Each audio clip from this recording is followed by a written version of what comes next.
Bonjour, dans l'actualité de ce mardi 10 mai, la forcenée qui menaçait de faire sauter son immeuble à Sainte-Colombe a finalement été neutralisée en douceur, peu après 20 heures, par les gendarmes.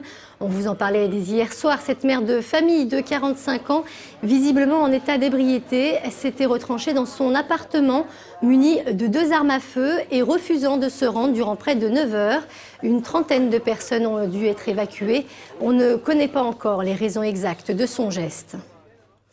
Justice, c'est aujourd'hui que la Cour d'appel doit rendre sa décision dans le procès du bitume. En première instance, le tribunal des affaires de sécurité sociale de Bourg-en-Bresse avait reconnu le lien entre le cancer de la peau développé par un ancien ouvrier d'Eurovia, aujourd'hui décédé, et le contact avec les fumées toxiques du bitume. Une décision que conteste l'entreprise. En cas de confirmation, l'arrêt de la Cour d'appel pourrait faire jurisprudence. Francheville a une nouvelle caserne de gendarmerie. Le bâtiment qui a coûté près de 6 millions d'euros a été inauguré officiellement hier. Un soulagement pour les habitants qui redoutaient de voir le projet abandonné au profit d'un commissariat de police. Les précisions de Jean-Marc Roffa. Menacée en 2009 par la réforme des territoires de la police nationale pour créer une police d'agglomération, la gendarmerie de Francheville a bien failli laisser sa place aux policiers. Finalement, elle doit son salut au projet avancé de construction de ces nouveaux locaux pour intervenir plus rapidement sur Craponne, Francheville et Saint-Genis-les-Olières.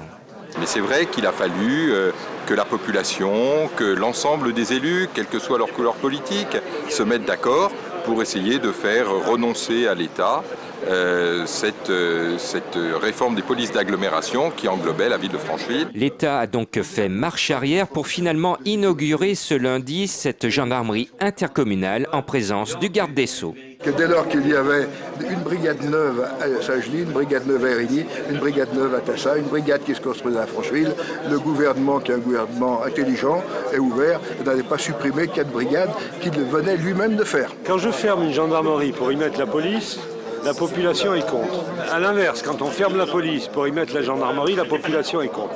Donc c'est d'abord un conservatisme. L'élément déterminant, c'est que nous étions en phase de construction d'une nouvelle caserne, une nouvelle brigade. Alors comment voulez-vous expliquer à la population que l'on construit une brigade de gendarmerie et que dans le même temps on envisage de la dissoudre? L'inauguration de cette gendarmerie intercommunale entre Francheville, Craponne et Saint-Genis-les-Olières symbolise un grand ouf de soulagement des populations qui se sont battues pour garder leurs gendarmes de proximité.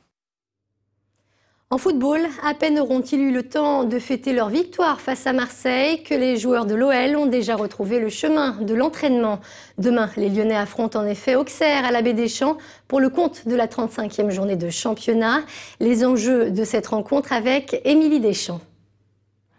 Le sprint final de la Ligue 1 est définitivement lancé.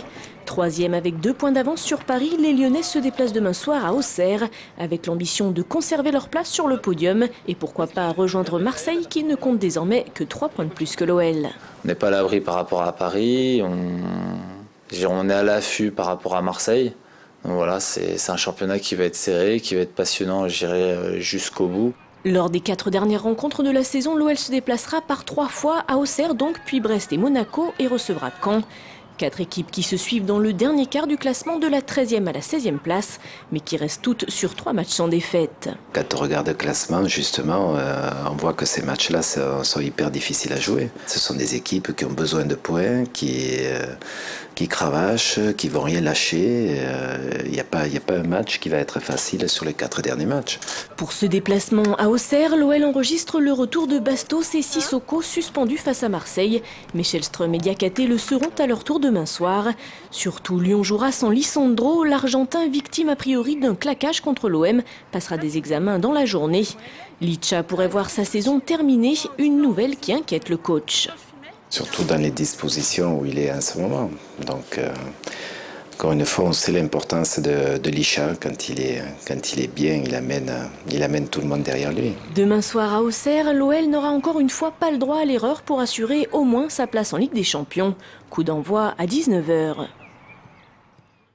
Et puis en culture, Guy Darmé a présenté hier la programmation de la prochaine saison de la Maison de la Danse, sa toute dernière à la tête de l'institution. Une programmation qui se veut comme toujours très hétéroclite, hip-hop, classique, flamenco. Tous les styles de danse seront représentés.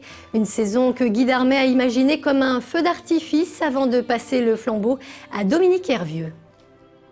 Un feu d'artifice de compagnie autour de la fidélité, de la beauté, de la jeunesse, avec des grands retours des gens qu'on aime, comme Philippe de Coufflet, comme Caroline Carlson, comme Maurice Béjart, et puis plein de petits nouveaux aussi, parce que la danse est vivante. Il faut avoir une vraie réflexion de fond, d'analyse, de travail, élaborer un projet à la fois qui s'appuie sur un héritage, ce succès, et à la fois qui renouvelle complètement et qui crée un nouveau souffle. Et donc c'est ce que je suis en train de faire. C'est la fin de ce journal. Avant de se quitter, un petit rappel des programmes de TLM. À 18h05, vous pourrez retrouver l'émission Popcorn le Maxiné, préparée par Eleonore Blagden. À 20h15, ce sera Quartier de vie, présenté par Jean-Luc Chavant. Le thème cette semaine, la rue Mercière. Quant à moi, j'aurai le plaisir de vous retrouver à 17h pour le 3 minutes chrono. Excellent après-midi sur TLM.